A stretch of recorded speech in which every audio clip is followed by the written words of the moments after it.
যেই কূপ থেকে প্রতি সেকেন্ডে 19 লিটার থেকে কেউ বলছেন প্রয়োজন মোতাবেক 100 লিটার পর্যন্ত প্রতি সেকেন্ডে পানি উত্তোলন হয়।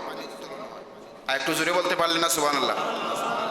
প্রতি সেকেন্ডে 19 লিটার, মতান্তরে প্রয়োজন অনুসারে 100 লিটার পর্যন্ত প্রতি সেকেন্ডে উঠে।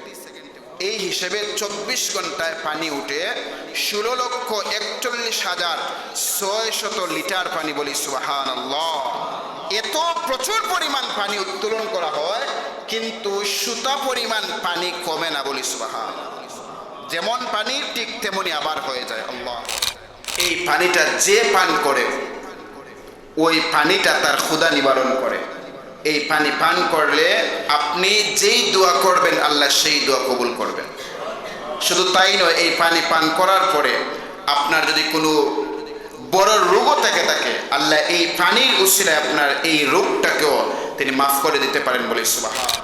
আল্লাহ রাব্বুল আলামিনের কুদরতি নিদর্শনের অন্যতম একটি নিদর্শন হলো জমজম কূপ। হযরত ইব্রাহিম আলাইহিস সালাতু ওয়াস সালাম, হযরত ইসমাঈল আলাইহিস সালাতু ওয়াস সালাম এবং মা হাজেরা আলাইহিস সালাতু ওয়াস সালামকে মক্কার একটি ফসলহীন ক্ষেত্র, যেখানের মধ্যে কোনো ফল ফসল নেই, কোনো ক্ষেত নেই, খাবার দাবারের কোনো জিনিস নেই, এমন একটি উপত্যকার মধ্যে রেখে আসছিলেন।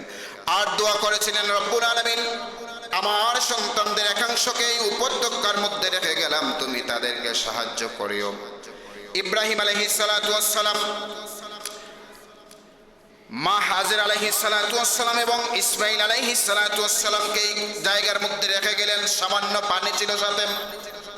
যখন ইব্রাহিম আলাইহিস সালাতু ওয়াস সালাম ইসমাঈল আলাইহিস সালাতু ওয়াস সালাম এবং তার মাকে রেখে চলে যাচ্ছিলেন, তখন মা হাজেরা আলাইহিস সালাতু ওয়াস সালাম ডাক দিয়ে বললেন, আর পয়গম্বর হে ইব্রাহিম আলাইহিস সালাতু ওয়াস সালাম, আমাদেরকে এই জায়গার মধ্যে আপনি কেন নির্জন জায়গার মধ্যে রেখে যাচ্ছেন, কার হুকুমে?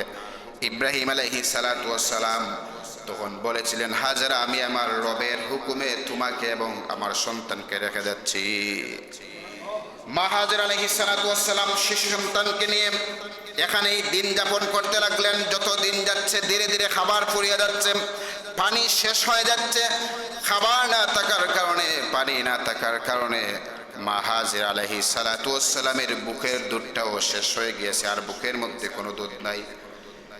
ইসমাঈল আলাইহিস সালাতু ওয়াস সালামকে পান করাবেন, খাওয়াবেন, এমন কোনো খাবার নেই, বুকের মধ্যেও দুধ নেই।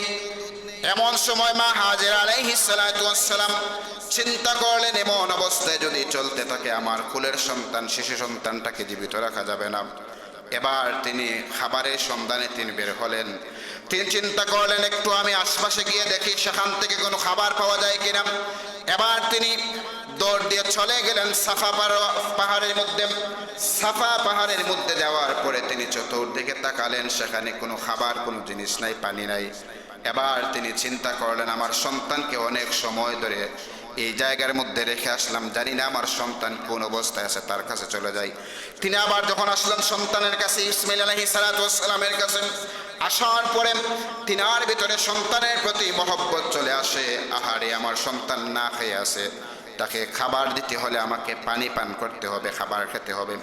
এবার তিনি চিন্তা করেন, আমি মারওয়া পাহাড়ের মধ্যে যাই, মারওয়াই পাহাড়ের মধ্যে যদি আমি যাই হয়তো খাবারের কোনো সন্ধান হবে। এবার মা হাজেরা আলাইহিস সালাতু ওয়াস সালাম মারওয়া পাহাড়ে চলে গেলেন। এরকম করতে করতে সাফা এবং মারওয়া পাহাড়ে তিনি 60টি চক্কর দিয়েছিলেন, বলি সুবহানাল্লাহ। 60টি চক্কর দিয়েছিলেন। এজন্য হজ্জে গেলে সাফা এবং মারওয়ায় সাই করতে হয়, চক্কর দিতে হয়। প্রিয় হাজিরিন, মা হাজেরা আলাইহিস সালাতু ওয়াস সালাম সাফা এবং মারওয়া পাহাড় দ্বয়ে চক্কর দিতে দিতে তিনি ক্লান্ত হয়ে গেলেন, কিন্তু পানির কোনো সন্ধান পেলেন না। তিনি রব্বুল আলামিনের কাছে দোয়া করলেন, হে আল্লাহ, আমাদেরকে আপনি খাবারের ব্যবস্থা করেন। কোন বর্ণনার মধ্যে আসছে, মা হাজেরা আলাইহিস সালাতু ওয়াস সালাম মারওয়া পাহাড় থেকে যখন শিশু সন্তান ইসমাঈলের কাছে আসলেন, আসার পরে দেখলেন জিবরাইল আলাইহিস সালাতু ওয়াস সালাম তিনার পা দিয়ে জমিনে আঘাত করেছেন, সেখান থেকেই জমজমের কূপ তৈরি হয়েছে, বলি সুবহানাল্লাহ। প্রিয় হাজিরিন, মা হাজেরা আলাইহিস সালাতু ওয়াস সালাম আসলেন, আসার পরে দেখলেন জমিন থেকে জমিনের মধ্যে একটি কূপ তৈরি হয়েছে, কুয়া তৈরি হয়েছে, এবং সেখান থেকে পানি বের হচ্ছে। মা হাজেরা আলাইহিস সালাতু ওয়াস সালাম তিনি পানি পান করালেন, সন্তানকেও পানি পান করালেন। এরপরে মা হাজেরা আলাইহিস সালাতু ওয়াস সালাম লক্ষ্য করলেন কুয়া থেকে পানি উপসে পড়তেছে, পানি থেকে অনবরত পানি উঠতেছে। এজন্য মা হাজেরা আলাইহিস সালাতু ওয়াস সালাম আশপাশ থেকে তিনি পাথর সংগ্রহ করলেন। পাথর সংগ্রহ করে কুয়া চতুর্দিকে তিনি আইল দিলেন, পাথর লাগিয়ে দিলেন, যাতে করে ওই পানিগুলা বাহিরে না যায়।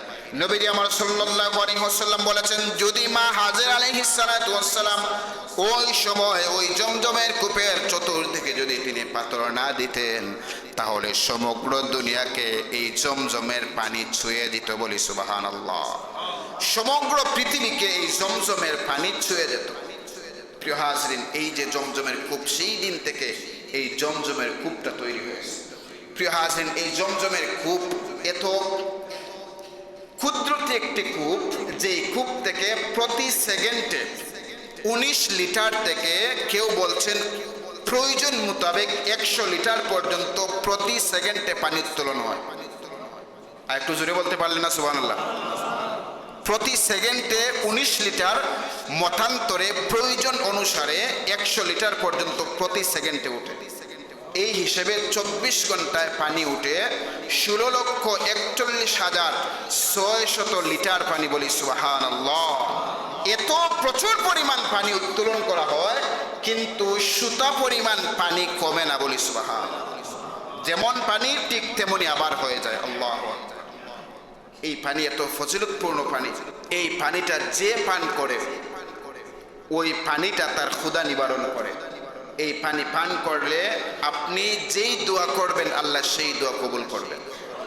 শুধু তাই নয়, এই পানি পান করার পরে আপনার যদি কোনো বড় রোগও থেকে থাকে, আল্লাহ এই পানির উসিলায় আপনার এই রোগটাকেও তিনি মাফ করে দিতে পারেন। বলে সুবহানাল্লাহ।